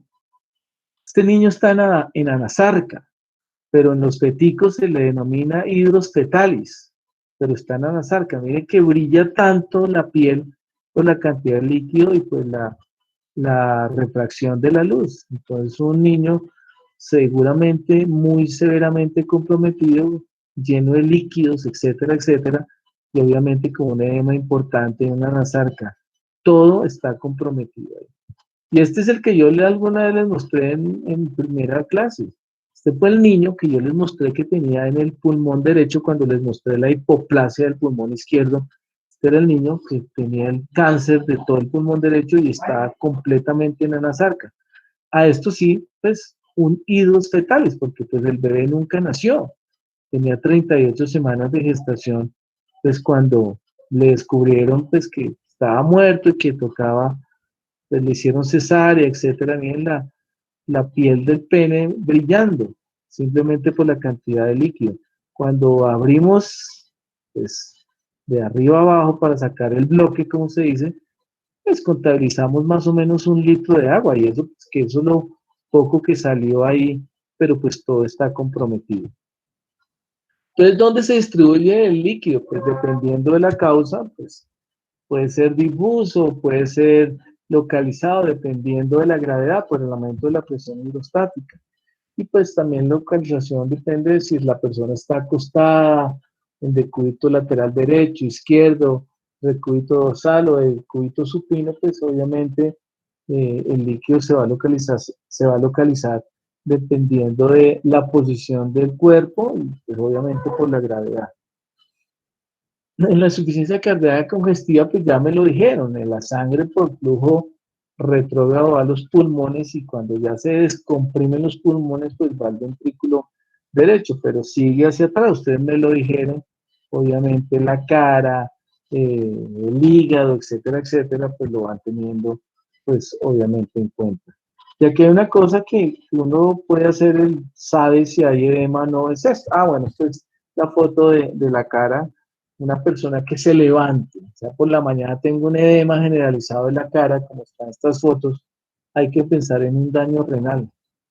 Aunque como yo lo digo en la clase, si es una mujer y tiene los ojos morados es que le dieron en la jeta, y como aquí en este país a la mujer le pegan porque sí, porque no, entonces eso pasa, pero si es mujer u hombre con edema, mira ahí el edema tan severo periorbitario, esto es bilateral, siempre hay que pensar en un daño del riñón.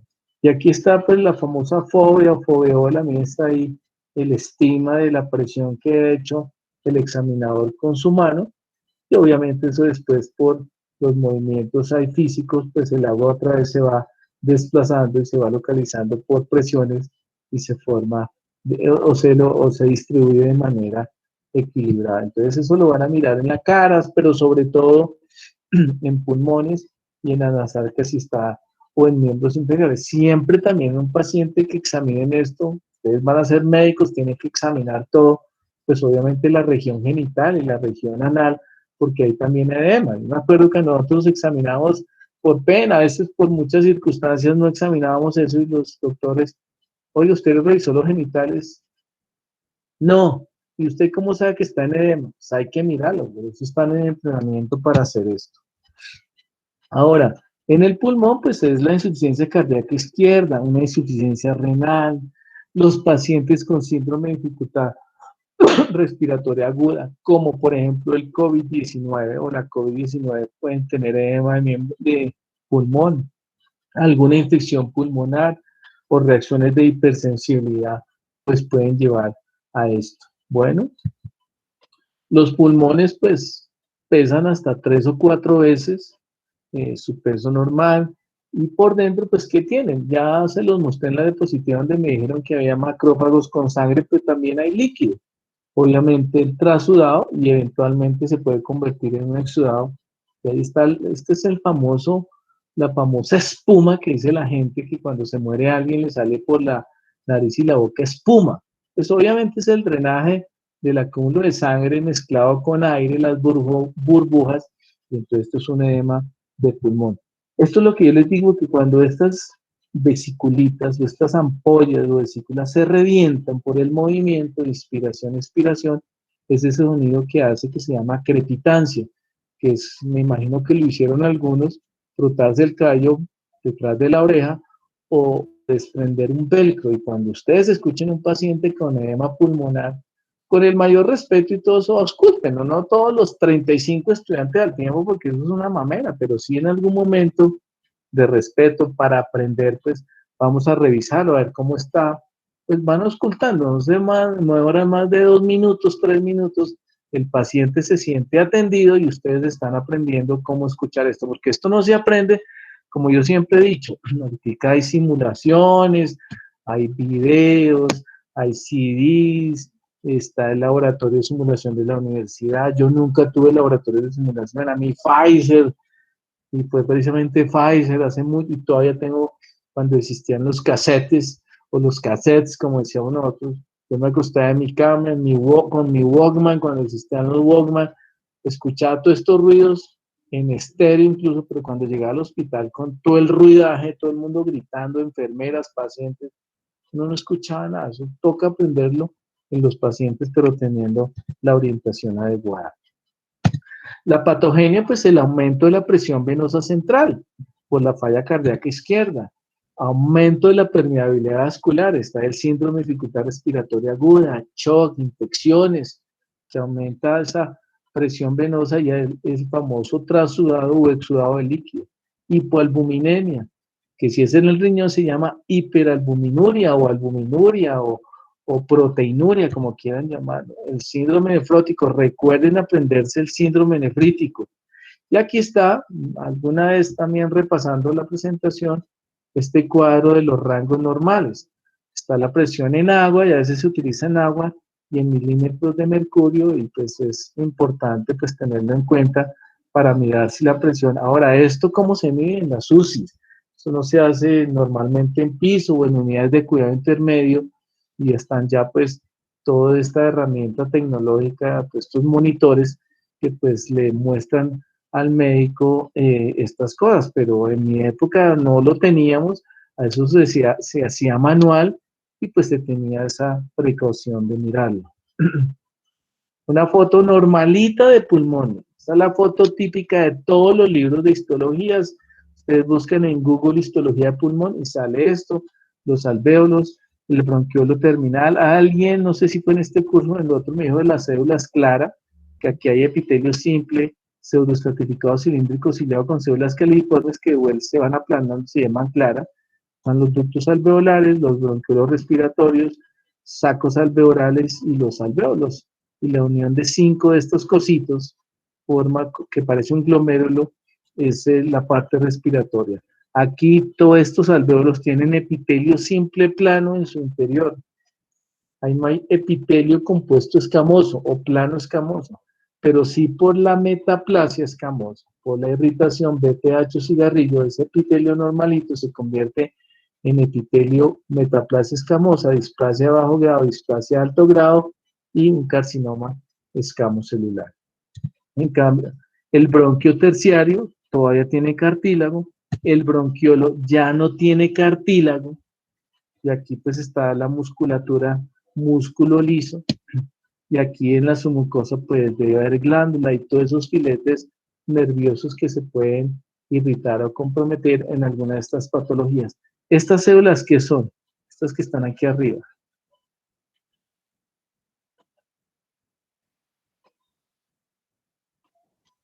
Estas células. ¿Estas células qué son? ¿Macrófagos? Macrófagos alveolares o histocitos alveolares que están ahí esperando a ver qué hay, como ejemplo esta solita. En cambio, miren, bueno, aquí es la foto de los alvéolos, el famoso nemocito tipo 2, es el más grande, el nemocito tipo 1 que es el más chiquito, aquí las células endoteliales y las células del epitelio simple plano. ¿Y este pulmón está lleno de qué?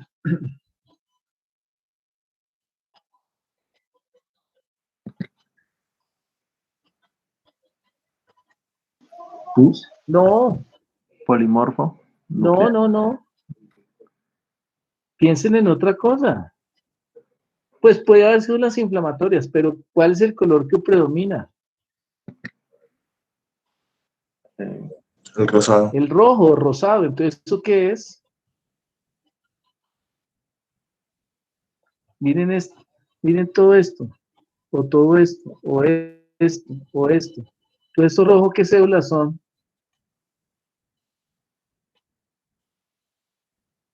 Eritrocitos. Eritrocitos, sangre. Este paciente está en un franco edema pulmonar.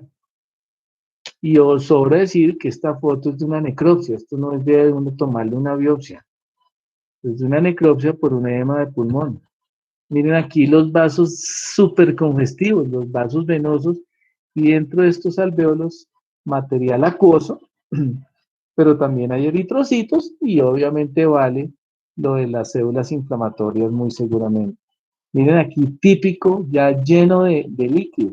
Esta persona no puede respirar, se ahoga, se encharca, como van a escuchar este término, no sé si ahora lo utilizan, y seguramente sí, para disminuir y pues hay que mejorarlo. Entonces estos pacientes hay que darle diurético a la lata para tratar de disminuir el edema pulmonar y no meterle tanto líquido, no meterle tanto suero, comillas, porque si no lo que hace uno es más fregar al paciente. Por eso el manejo de líquidos electrolitos, pues ustedes lo van a tener en cuenta poco a poco que lo vayan leyendo más de estas cosas. Miren estas flechas, si recuerdan los alvéolos, estas flechas, estos alvéolos, yo siempre hago este ejercicio. Un alvéolo es un hueco que está rodeado por una cerca de alambre de púas. Y hay espacio entre alambre y alambre. Cuando este alvéolo está rodeado por un muro de ladrillo, ya no hay espacio por donde respirar. Entonces, esto se llaman las membranas alveolares o membranas hialinas. Esto es lo que se conoce como el pulmón de Schuch. Esto es lo que hace muchas cosas. Infecciones, shock, reacciones de hipersensibilidad, broncoaspiración y ahorita de moda un virus muy famoso que saben cuál es, el famoso SARS-CoV-2. Eso es lo que hacen los pacientes en forma muy agresiva. Esto es una foto de un paciente en pulmón de Schuch que se murió seguramente de insuficiencia respiratoria secundaria a este pulmón de Schuch. Vuelvo y les digo, yo siempre hago ese ejemplo. Un alvéolo es un hueco rodeado de cercas con alambre de púas y hay por donde entrar y salir el aire o el intercambio de oxígeno CO2. Cuando hay pulmón de Schuch, membrana hialina, recuerden que todo lo hialino es tejido fibroso, se convierte como una pared de ladrillos y y obviamente, bueno, pared de ladrillos, no puede haber pared de otra cosa, pero es para el ejemplo, no hay el intercambio de oxígeno CO2 y entonces estos pacientes se mueren de una falla o una insuficiencia respiratoria. Por la cirrosis, albuminemia, hipertensión portal, alteración del drenaje linfático, la misma retención de agua y sodio, pues hace que haya cirrosis.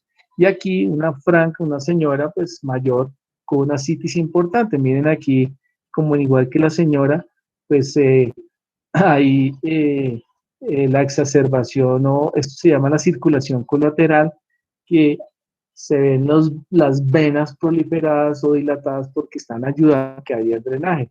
Ustedes van a ver aquí, esto se llama la onda cítica y van a colocar la mano en la mitad, una mano, colocando pues no el dorso, sino la parte, lástima, como si estuviera esta mano aquí, pero aquí, percuten aquí o al otro lado, eso depende del lado que lo hagan, y ustedes van a sentir la onda cítica, el líquido viajando de lado a lado, y cuando pasa por aquí, obviamente choca con ese obstáculo que se le está colocando.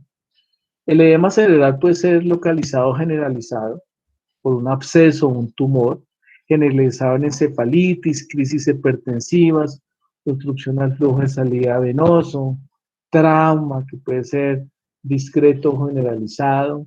Hay una palabra que se llama conmoción, que es la pérdida de la conciencia sin daño cerebral, y contusión, que puede haber pérdida de la conciencia, pero ya con daño cerebral, que es lo de los daños en la parte neural o en la parte de la sustancia blanca. Generalmente el cerebro se edematiza, es grande. Aquí hay una foto de un cerebro con las circunvoluciones y los surcos. Brilla un poco, obviamente, porque pues está con líquido. Este dibujo es importante porque aquí yo les muestro el famoso cerebelo y el cuerpo calloso, aquí, el tallo cerebral. Y esta foto, que es este dibujo, más o menos, representando pues el cerebro, aquí el cuerpo calloso, estas son las amígdalas cerebelosas, y aquí está el tallo cerebral, y aquí hay un edema, ustedes ven muy congestivo, las circunvoluciones se han aplanado por el líquido y los surcos pues se han disminuido. Eso es un cerebro con edema cerebral. Entonces yo les mostraba este dibujo aquí porque en esta TAC, cuando un paciente con un edema cerebral importante, les pregunto, pues el edema se agranda, el cerebro se agranda, y trata de irse o de salirse por algún hueco. El hueco más grande, pues es el hueco, el agujero magno o el agujero occipital.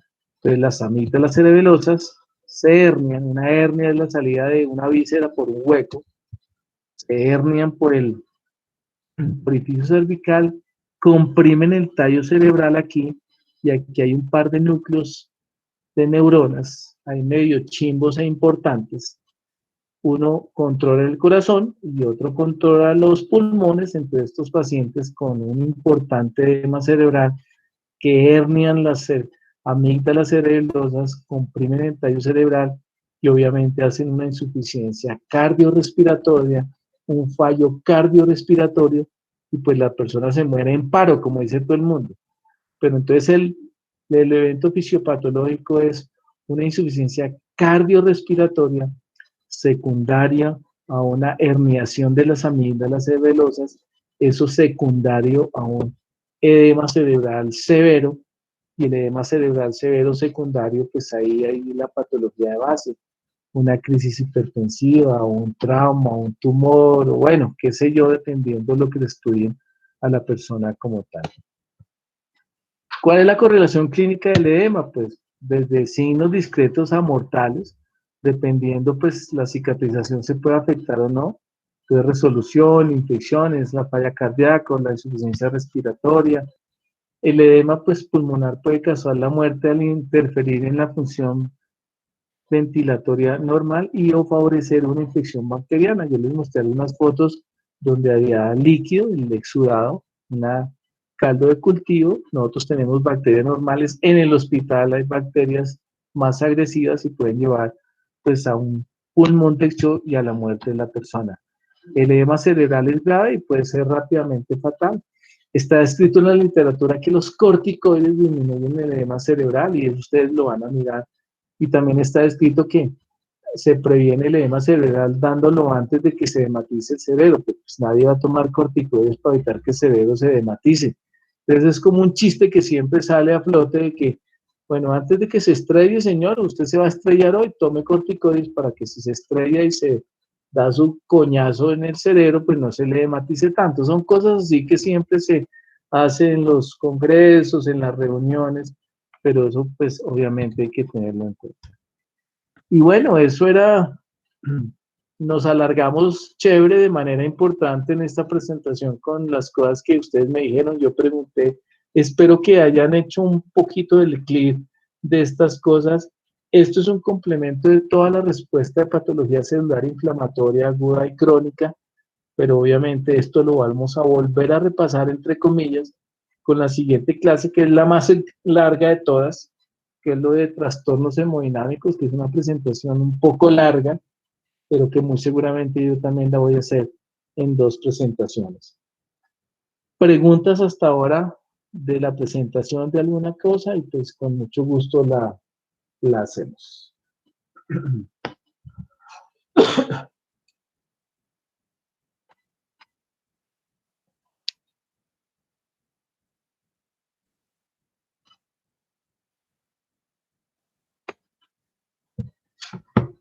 No, no hay nada.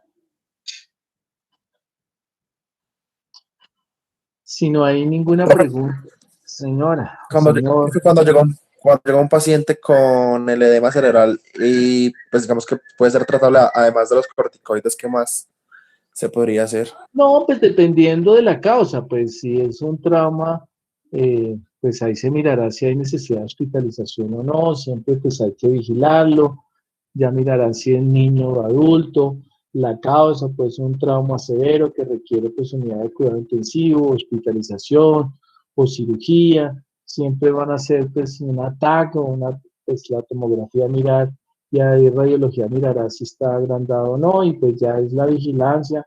Si es un proceso infeccioso, una meningitis, obviamente todo el estudio de licocefalorraquídeo, si hay necesidad de antibióticos, pero muy seguramente van a dar corticoides, y, que es como lo básico para tratar de disminuir el edema, que no jodan al paciente, como digo yo, que no vayan ni las tías, ni las abuelas, ni los familiares casi, ni los vecinos, ni le lleven comida de la cafetería, porque como la familia dice que la comida en los hospitales es hipocalórica, hipoproteica y poquita además, porque es horrible, porque es hiposódica, la comida del hospital es una alimentación simplemente para el paciente que está enfermo.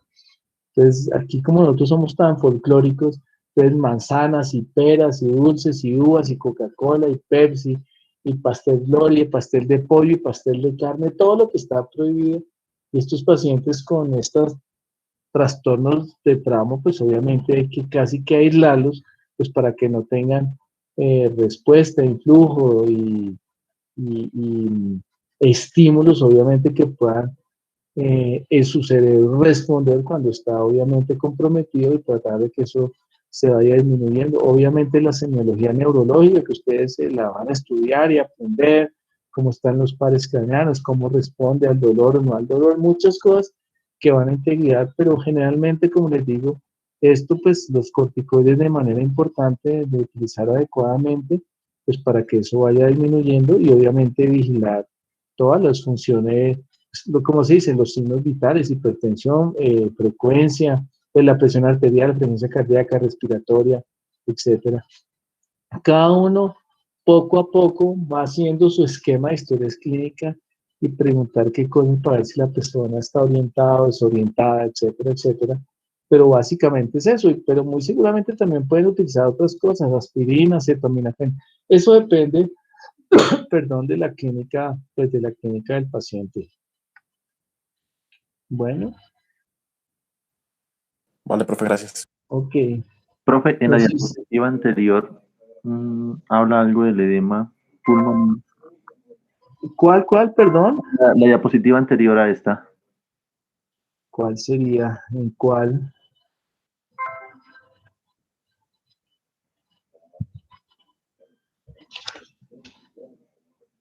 ¿Están viendo? Sí. Sí, señor.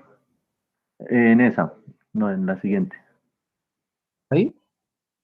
No, la diapositiva 72, va a la 68. ¿Ahí? 7.2, profe, 7.2, perdón. el penúltimo.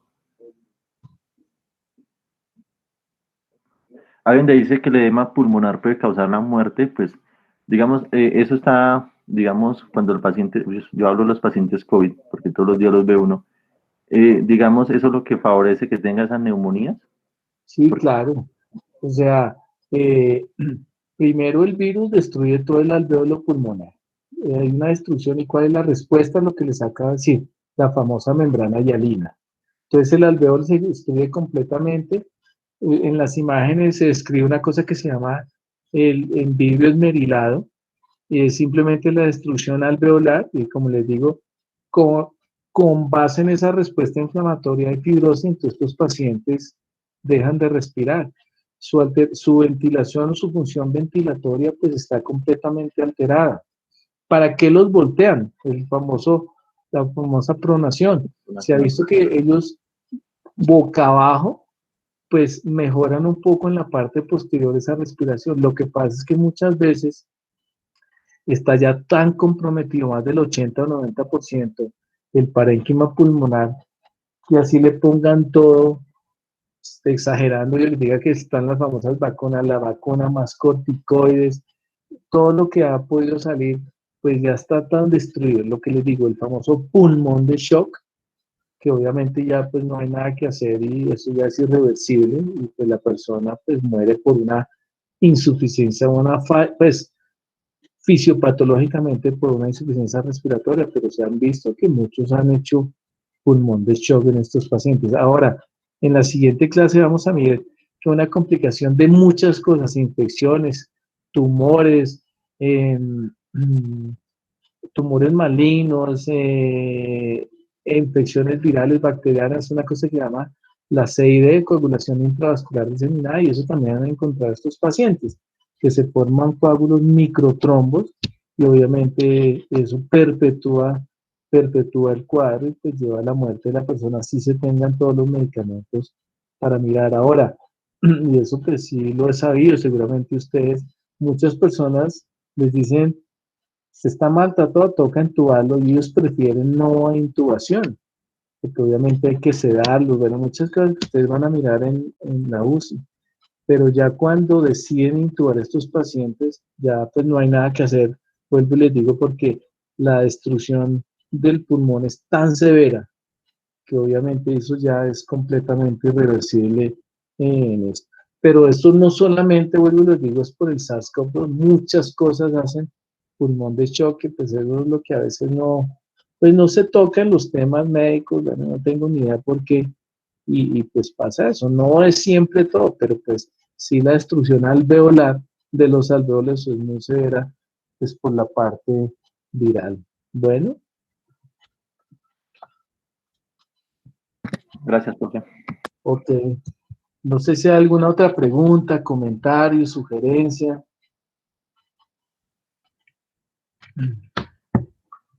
Pues si no hay nada más, les agradezco.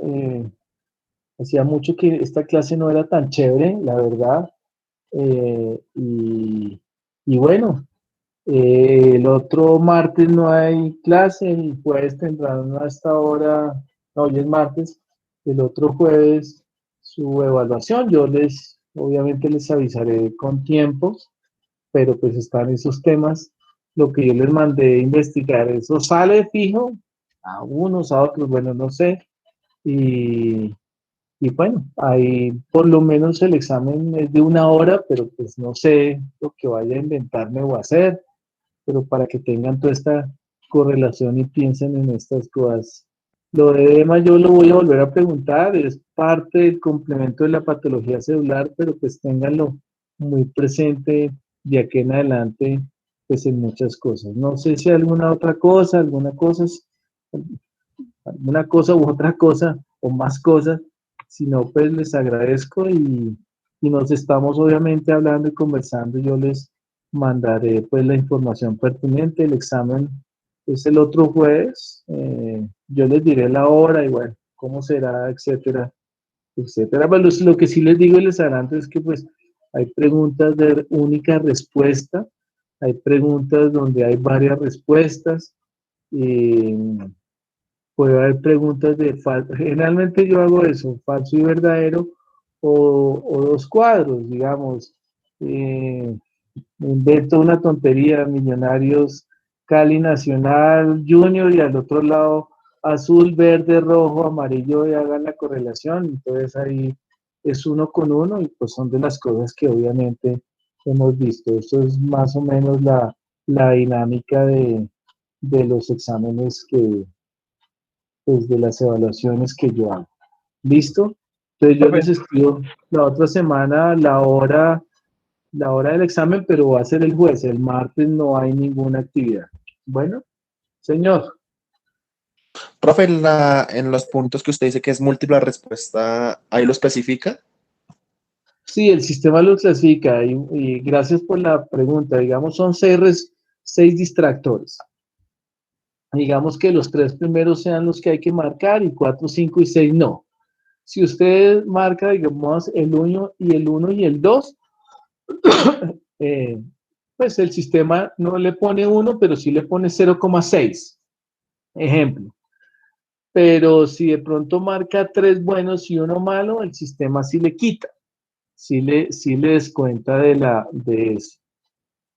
Esto tiene una ventaja, porque en el sistema cuando es escrito, digamos, es ese sistema que a veces me tocaba hacerlo, que es marque A si es la 1, la 2 y la 3. Marque B si es la 2 y la 4. Marque C. Ahí es, o la tiene bien o la tiene mal. Porque si, digamos, es la B, usted tenía seguro que era la 1 y la 3, pero puso la 2, pues ya no le vale nada. Pero en el sistema, si pone 2 buenas, sí le sube, sí le pone 2 buenas. Generalmente hay más buenas que malas en lo que yo hago, entonces pues ahí tendrán la correlación para mirarlo. Bueno. Listo, profe. Y en las de pregunta única, pues sí, el que la puso bien, pues bien, el que la puso mal, pues mal, obviamente. Y en las de correlación son cosas muy puntuales y muy grandes cuando lo encuentro. Bueno. Listo, profe. Bueno, pues si no hay nada más, pues les agradezco y yo les mando la información para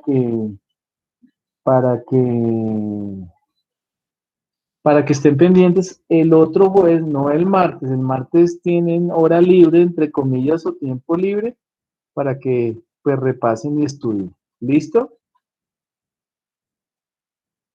Bueno, Sí, Listo, señor. profe. entonces Bueno, los profe, dejo. gracias. Muchas gracias. Pues nos estamos hablando y yo les informaré